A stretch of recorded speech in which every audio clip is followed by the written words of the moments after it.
Ayan, gabi na naman po ang ating testing, guys. So ito ang maganda dito talaga, may auxiliary light ka. So dagdag ka ilaw. Ayan, di ba? Mas maliwanag sa gabi gamitin. Pero alam niyo ba na may ilalakas pa yan kung papalitan nyo. Pero sa probinsya lang kasi mas gagamit yun. Kung dito silaw lang yung mga tao, yung kasalubong mo. So ikot tayo, guys. Dito tayo sa looban. Sumasayad lang lagi yung center stand. Titingnan natin ang solusyon yan. Tapos pag sumasayad, nag-ano siya, parang kumakalso pag si center stand mo na. Ayan, suwabe lang, Uno gaming lang dito, guys. Ayan, one lang tayo.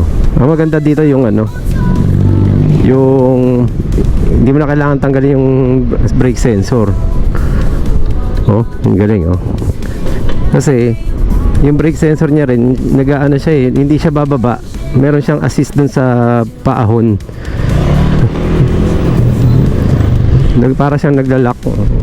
So kung alam niyo yung dun sa WSP, yung pagka tinulak at naka-alarm ka or silent alarm, naglalak yung gulong. So ganoon siya pag umaatras.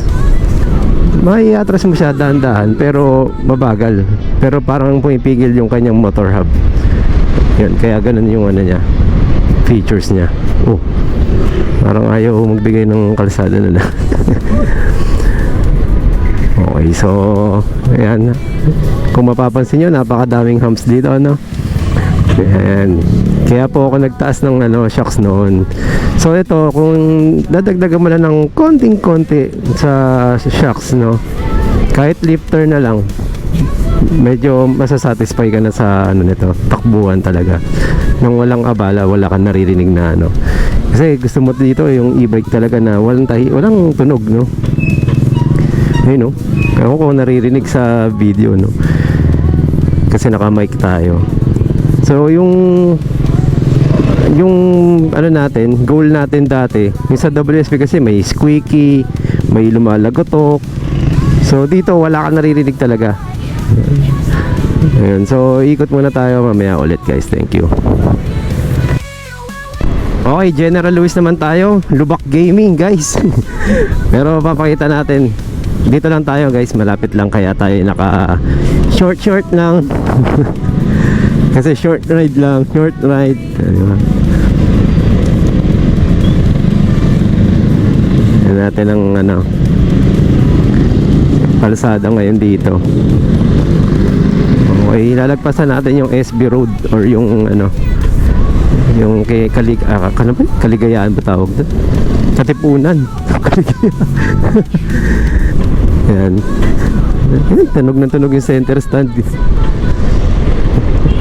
Swabe din siya sa lubak. Wala ka maririnig na center stand lang talaga, naiilang ako, pero okay lang yan, normal sa yun pinapasayad sa bangking. Pero yung sa dati natin, yung Tapalodo nabubutas, nasisira na yung yung Tapalodo mismo. Tapos pag umorder ka, matagal dumating. Check,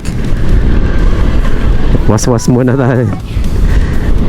Yung problema sa pag nakakahawak tayo ng napapawaswas tayo,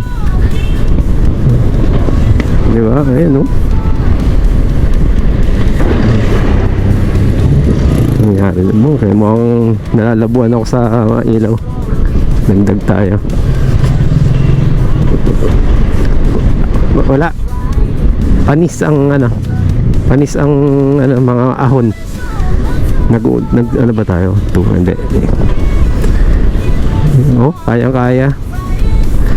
Pero lang, correct me if I'm wrong sa mga mahuhusay na technician ng e-bike. Yung number 4, ito po ay ginagamit kapag ka nakabuelo na kayo, nakarekta na. Hindi yung gusto nyo malakas kagad at hindi na kayo nagpapalit-palit. Kaya nga po mayroon siyang selector. Hindi yan dahil sa gusto niyo lang mabagal lang muna. Eh hindi naman natatapos lagi doon yung bagal na gusto ninyo. Laging humihigit ka pa doon. Diba? So, ayan. Ito muna tayo sa gigilid. Team good. Si ano pala ito eh.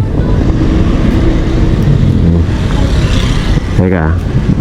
Naka-ID pa si ate. Okay. Okay. BYD.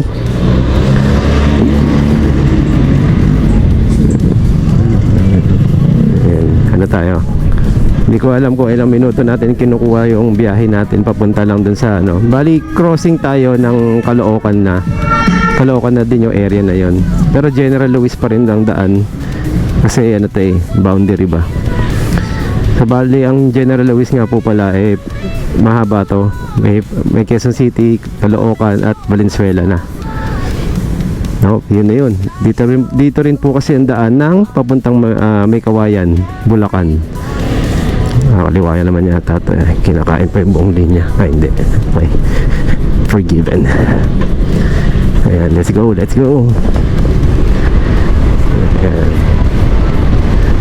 Okay. Alright.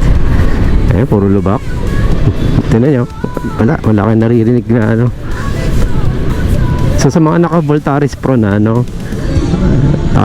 hindi ko lang alam kung paano nyo siya ano, kasi iba-iba tayo ng gaang, iba-iba tayo ng laki. So doon ako sa standard pa rin na PSI ko, kung saan ako sanay na PSI. So ayun, yun lang po muna. Mamaya po ulit siguro kung may madadagdag ako. Maraming salamat po, no. Ayun meron na rin tayo dito sa Japan, guys. So okay, once again, Marvin Chua Motovlog po. Maraming salamat po. Salamat din po sa mga nag-subscribe. Subscribe, okay. Bulol pa, no?